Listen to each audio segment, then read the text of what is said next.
Hey everybody, John here with another episode of Itchy Mysteries for today, Thursday, April 27th, 2017. Hope you're all having a nice week, and thank you so much for joining me. Continuing with the theme this week of looking back into the Madeleine McCann case, I decided to take a look at Richard Hall's latest. Now, you might know him as Richard Hall or Richard D. Hall.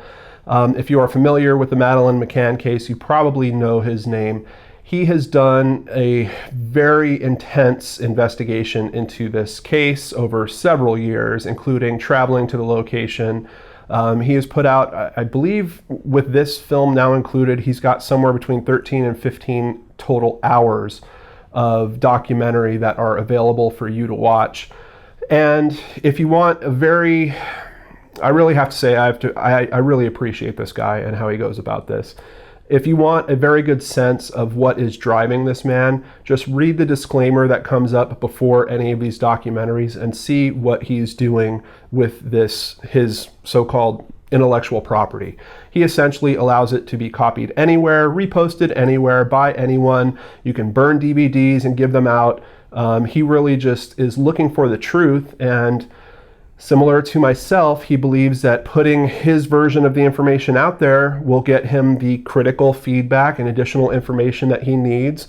You might not be exactly right the first time you start this chain of interaction, but in the end, hopefully you collect enough information and it leaves you in a place of being much closer to the truth than you started. So if you can appreciate that approach, I highly recommend that you check out his work. I reviewed another film of his called I think it's the Didcot Deception, if I remember correctly. Just at the start of this year, he did a really good job on that one. Does this latest film about Madeleine McCann hold up? Well, let's talk about it. The latest one is called Why the Cover-Up, and he has it posted on YouTube in 6 separate parts. I'm going to have links to all of them down below. When you watch through it, it really does feel like there is almost 2 films that have been combined, that the first 3 parts are one film, and then the second 3 parts are another. And even in terms of how he's presenting the information and how he's grouped it together, I think that's a really comfortable way of looking at this. In the first half, he is essentially looking into Robert Murat. Now, he also gives a little bit of backstory about why he believes what he believes about the Madeleine case. Like the first 15 minutes are kind of a very light overview and a recap of some of his previous works. But after that, he gets right into Robert Murat, who is a person that was labeled a suspect very early in the case. I believe he was eventually cleared. But the way that Richard goes into reviewing all this information is really, really in-depth. I really appreciate it. I love that as he's taking you through it, he's very clear about where his sources are. He's very clear about what his feelings are and the difference between the two, which sometimes, particularly in modern media, just gets completely jumbled up, and people, you're left to just take the opinion of whatever you're seeing on its face or just disregard the whole thing. And that is kind of what I would consider the beauty in Richard's work, is that because he goes to such a level of detail about where his source information is coming from and how that is leading him to certain beliefs, you are really kind of in the passenger seat with him, and you're able to agree or disagree with specifics, but still continue this ride along with him all the way through to the end, to where he draws out his eventual conclusion, and then you can kind of agree or disagree with it. It's a really cool format. It's something I strive for in my channel, and I just appreciate so much when I see someone else doing work like this. So Richard, my hat's off to you. Bravo. I really appreciate your approach with this. And that's despite the fact that I don't think I agree with some of his, what I would consider super theory, some of his main overarching theory that ties all this thing together. But I'm still able to appreciate why he thinks that, because he explains it so very well in this series. So the second half of the series, after he does his review of Robert Murat, and I just have to say, it kind of left me with some questions. I think I'm going to do a little spoiler chat video after I shoot this one, so I don't want to get into specifics too much in this video in case you haven't seen this yet. If you're interested in the Madeleine McCann case at all, I think you're going to be watching this at some point, so come back to my spoiler video after that.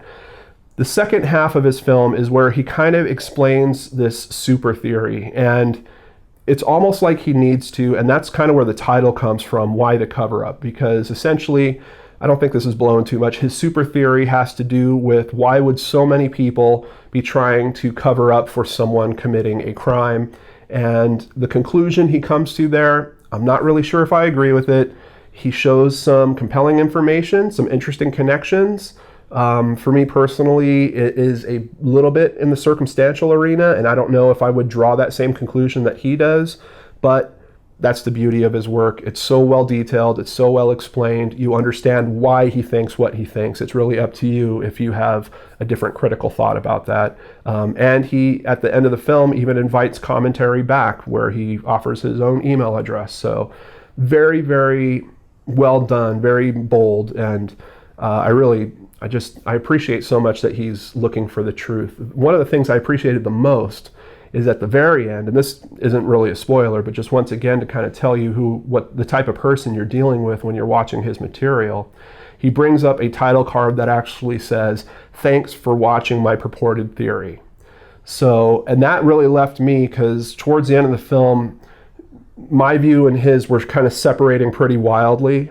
But then to have that tag at the very end of the film that, hey, I know this is just my theory, thank you for listening to it and getting through it, really kind of made me reconnect with him in a way and feel like, wow, this is someone that he's just getting it right. It's such a callback to what I consider good old traditional journalism. People that are looking to relate the story to you, but they want to be clear about where the information's coming from so that you can also judge for yourself that information and see if it really fits for you the way that it fits for the person that's telling the story.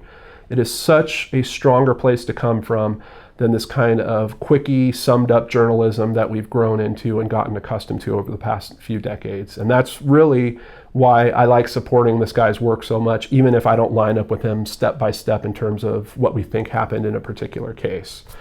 All right, so now talking about the film quality. We're talking about something that is produced for online distribution, produced for YouTube. It's not going to have the best music you've ever heard.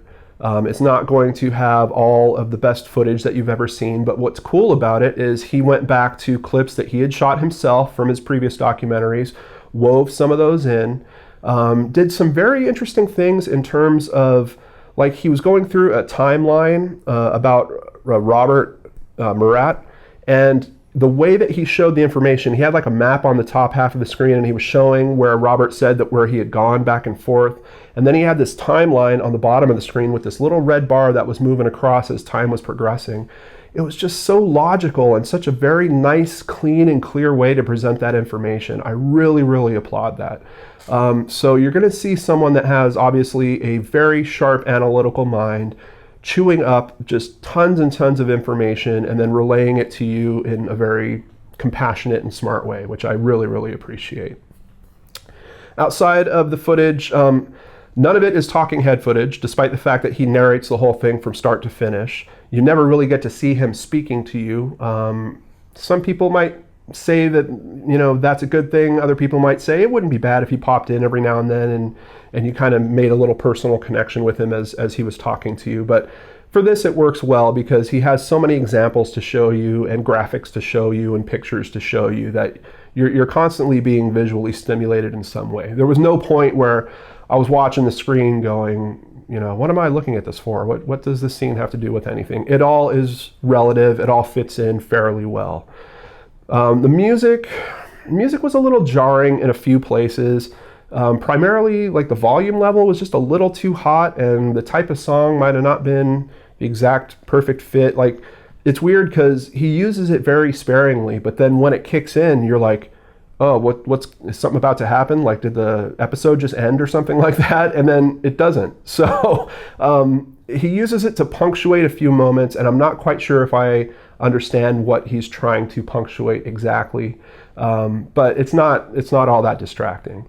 If anything works against this, I think the most distracting segment was he recreated a phone call that happened And obviously, he just used himself as the voice as he read through the script, and he was trying to change his voice to sound like different people, including an older woman, which at first was just a little jarring.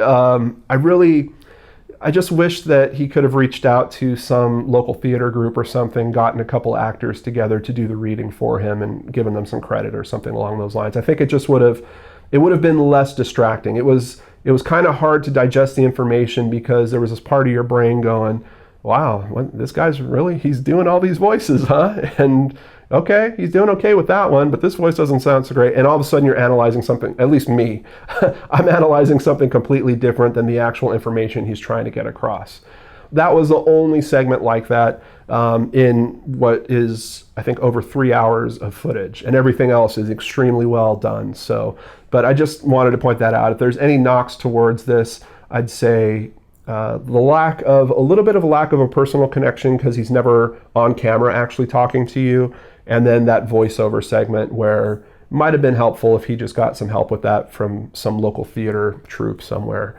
And then put a little disclaimer. That was one thing. I thought he probably should have put a little disclaimer on the screen that this was a recreation. I don't think anyone would really think it was the original tape once the voices start, but you never know. Still, what it really comes down to is the information that's presented. I think I've told you guys enough about how well that is all put together. In terms of comparing this to the other film that I reviewed, I hope I'm saying it right, Didcot Deception. I think the Didcot Deception was a better film. And I think it was a better film because you did feel that personal connection with him. You felt like you were literally in the passenger seat with him while he was driving around trying to investigate this. Less of it relied on footage that was kind of, canned footage that he had done before. It felt very, very much closer to the actual event, where this film feels like a review of the event through media sources and his own footage, admittedly. But still, it just feels like there's this weird distance between him and this topic, despite the fact that many people, including myself, would probably consider him one of the leading experts on this case, at least in terms of investigators that have looked into this and really tried to analyze it and come to some meaningful conclusion about it. But for some reason, the earlier film for me is just more entertaining, kind of worked better. It's a smaller topic. There's not as much of a overarching super conspiracy that you have to kind of buy into. It's just a much smaller, neater story. So for this one, I think I would rank it somewhere, I'd give it like a 6.5, maybe between a 6.5 and a 7. I think in the other film, I gave that a 7.5, which I still agree. It was really, really good, particularly for something that you would find produced specifically for YouTube. But once again, my hat's off. And if you're interested in this case, you have to check this stuff out. If anything, if you have the same problem with it that I do in terms of the overarching theory, I found episode 5 or part 5 of it to be kind of weak in terms of how well the information is presented, and it kind of relies more on these kind of connections that I'm really not sure how strong these connections are. It almost feels like it's the kind of rumor mill episode of all of them, where the other ones are at least based on evidence that is pretty firm that was reviewed, or people that were there at the time and what they had said that was actually noted.